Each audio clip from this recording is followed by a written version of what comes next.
আমাদের বিশেষত আমরা 12টার পরে আমাদের যারা আন্দোলনরত কর্মকর্তা কর্মচারীরা যারা রয়েছেন তাদের প্রতিনিধিদের সাথে আমরা বৈঠকে বসেছিলাম।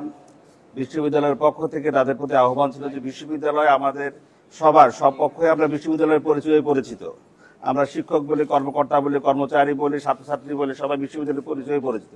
সুতরাং বিশ্ববিদ্যালয় এবং বিশ্ববিদ্যালয়ের স্বার্থ আমাদের সবকিছুর উপরে থাকা উচিত এবং বিশ্ববিদ্যালয়ের স্বার্থ এবং বিশ্ববিদ্যালয় সচল থাকে সেজন্য আমরা সবার কাছে আহ্বান জানিয়েছি যে তাদের অবশ্যই ক্ষোভের জায়গা আছে, কষ্টের জায়গা আছে, হৃদয়ে রক্তক্ষরণের জায়গা আছে, কিন্তু সবকিছুর উপরে যেন বিশ্ববিদ্যালয় যেন সচল থাকে, সেই সচল রাখার জন্য তারা যার যেখানে ভূমিকা রাখা দরকার তারা সেভাবে রাখবেন বলে আমরা তাদেরকে আহ্বান জানিয়েছি এবং তারাও আমাদের আহ্বানে অন্তত প্রাথমিকভাবে সাড়া দিয়েছেন এবং তারা বলছেন তাদের একটা কমিটি আছে, সেই কমিটির সাথে তারা বসে তারা তাদের সিদ্ধান্ত জানাবেন এবং আমরা আশা করছি তারা ইতিবাচক একটা সিদ্ধান্তের দিকে আসবেন বলে আমাদের একটা আশা রয়েছে। যে আপনারা জানেন আমাদের মাননীয় ভাইস চ্যান্সেলর ইউজিসির একটা গুরুত্বপূর্ণ প্রোগ্রামে ঢাকায় আছেন, সে কারণে আজকে যিনি ভাইস চ্যান্সেলরের দায়িত্বে রয়েছেন মাননীয় প্রো ভাইস চ্যান্সেলর প্রশাসন, মাননীয় প্রো ভাইস চ্যান্সেলর একাডেমিক, আমাদের ট্রেজারার মহোদয়, আমাদের প্রক্টর, রেজিস্ট্রার, আমি এবং আইন প্রশাসক আমরা মূলত আমাদের পক্ষ থেকে আমরা ছিলাম।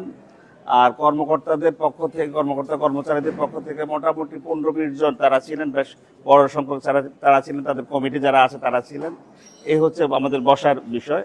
আর শিক্ষকবৃন্দের বিষয় যেটা বলেছেন, শিক্ষকবৃন্দ আমাদের ভাইস চ্যান্সেলর যেহেতু বিকেল সন্ধ্যায় ফিরে আসবেন আশা করছি, আমাদের শিক্ষকবৃন্দ হয়তো সন্ধ্যায় স্যারের সাথে বসবেন বলে আমরা আশা করছি এবং আমরা তাদেরকে সেভাবে হয়তো আহ্বানও জানাবো। আমরা কমিটি গঠনের বিষয়টা আমাদের হাতে না, যাদের কাছে চিঠি দেবে বিচার বিভাগ, যে বিচার প্রশাসন যেটা আছে তাদের কাছে আমরা যখন চিঠি দেবো তারা কমিটি গঠন করবে, সেখান থেকে আমরা নাম পাবো, আমরা নাম পেলে আমরাও পাবো আপনারাও পাবেন, সেই সময় সেটা প্রকাশ করা যাবে।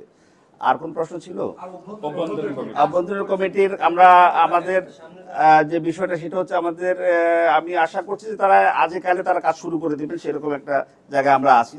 তাদেরকে অফিসিয়াল চিঠি চলে যাওয়ার কথা, রেজিস্টারের মধ্যে এর মধ্যে চিঠি ইস্যু করার কথা, হ্যাঁ সেই হিসাবে সেটা কাজ শুরু করার কথা। আমরা অ্যাকচুয়ালি কতদিন বলতে যেটা সেটা হচ্ছে যে খুব বেশি সময় দেওয়া হয়নি, সিন্ডিকেট মিটিং আলোচনা হয়েছে যথাসম্ভব কম সময়ের মধ্যে, এবং এটা প্রথাগতভাবে আপনারা যেভাবে মনে করে তদন্ত কমিটি মানে কোনো কিছু হিমাগারে পাঠিয়ে দেয়া, এটা ঠিক সেরকম কিছু হবে বলে আমরা আশঙ্কা করছি। আমাদের সেই তদন্ত কমিটির যে বিষয়টা, সেই তদন্ত কমিটি কাজ করেছে, তাদের আমরা যতটুকু শুনেছি তারা রিপোর্ট দেওয়ার একটা লেভেলে আছে।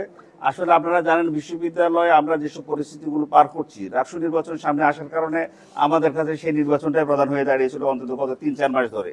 সেই হিসাবে আমাদের যিনি আপনার তদন্ত কমিটি যার কথা বলছেন তিনি মূলত আমাদের প্রধান নির্বাচন কমিশনারও, তো সেই হিসাবে আপনারা সেটাকে একটু কনসিডারের জায়গা চিন্তা করতে হবে। তো আমরা আশা করি আমাদের এখন সবগুলো বিষয় সামনে চলে আসবে এবং সেই রিপোর্ট পাবো বলে আমরা আশা করছি। শিক্ষার্থীদের কোনো শাস্তির দাবির কথা তো বিষয় আসছে না, যদি অপরাধ কেউ করে থাকে তাদের পানিশমেন্টের বিষয়, আমরা তো শিক্ষার্থীদের শাস্তি দেবো না।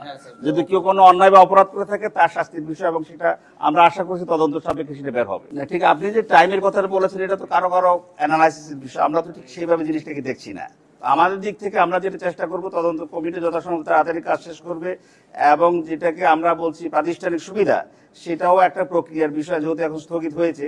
সবকিছু মিলে সামগ্রিকভাবে আমরা যথাসম্ভব কম সময়ের মধ্যে নিষ্পন্ন করার চেষ্টা করবো, বাট একেবারে আমরা আপনাকে বলতে পারবো না যে ঠিক এই তারিখের মধ্যে এটা শেষ হবে, সেটা আমরা বলছি না। এবং আমাদের নির্বাচন কমিশন মূলত যে কারণে আপনারা দেখেছেন তাদের যে প্রেস রিলিজ এবং তাদের যে বক্তব্য আপনারা দেখেছেন, তারা সিচুয়েশনকে বলেছেন এবং ছাত্রছাত্রীদের উপস্থিতির কথা বলেছেন, সামনে এনেছেন দুটা ইস্যুকে।